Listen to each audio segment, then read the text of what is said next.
So again, just start by kind of saying your name and a title that you identify yourself as. Francine Waltz Gonzalez and Mom.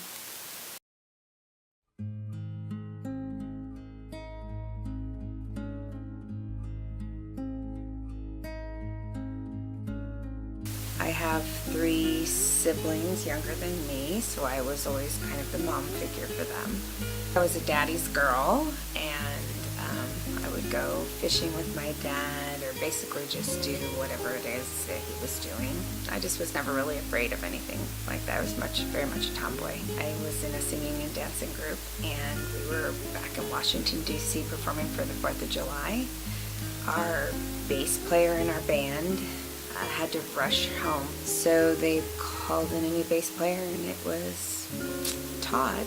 He was really cool, and I was charmed by him, I guess. We were seatmates on the bus for the rest of our tour. We both said that we loved one another, literally underneath the flag. After his mission, you would have thought things were just gonna fall into place really well, but there were definitely red flags that I guess I just didn't look at. Literally about a week before we got married, we were meeting with the guy who was going to marry us, and Todd found it more important to hang out with his friend. So I remember thinking, I'm too deep in this. I've already sent out the wedding invitations. I already have my dress. We already booked everything. Like, I just needed to go forward with it. The first few years were fun because we didn't have kids yet, and we did fun things. A year later, I got pregnant, and we had a baby.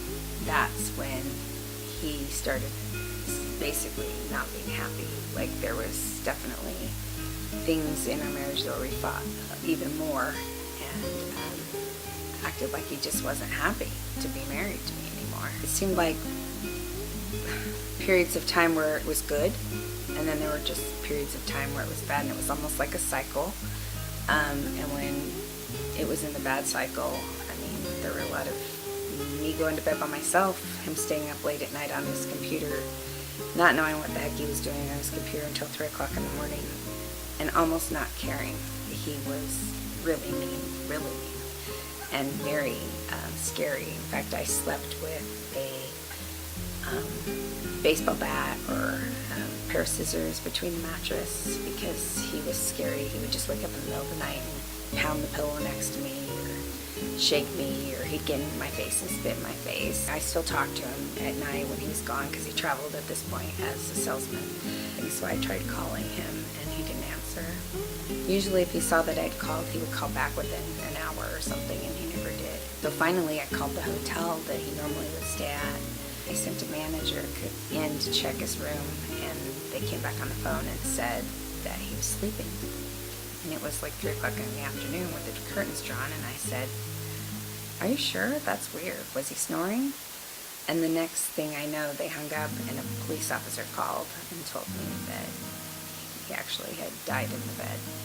And come to find out later that he had died in the bed, and there was a prostitute next to him, and there was drugs and condoms and bottles of alcohol and all that kind of fun stuff all around the room. So shocking, but not really. I lost everything that we'd ever put into the home, and it had been 20 or more years since I'd worked. Everything had changed. I used to use a typewriter. I didn't feel very smart. I felt like it was dumb for me to work because I didn't have any skills. A week after he died, I was at a nail salon, and this lady that was in there says, "Oh my gosh, I've had such a bad day," and she was complaining about all of the things that had gone wrong, and I says, "Oh, I'm pretty sure my day's been worse." And she's like, "I doubt it." And I says, "No, I'm pretty sure." And I told her my husband just died. She was like, "Oh my gosh, you're right." So she said, "Well, I work for JetBlue, and they're going to be hiring." And she contacted me and let me know when to apply. And I got an interview, and I got another interview, and I got hired. And I faked through the things that I didn't know somehow with computers. And so I've been working for JetBlue for 5.5 years. Definitely, I'm super confident in my job. I was always confident in my abilities to be a mom. And because Todd was so domineering and never let me touch money, all of a sudden I was in charge of everything, and I loved it because I was always capable of that.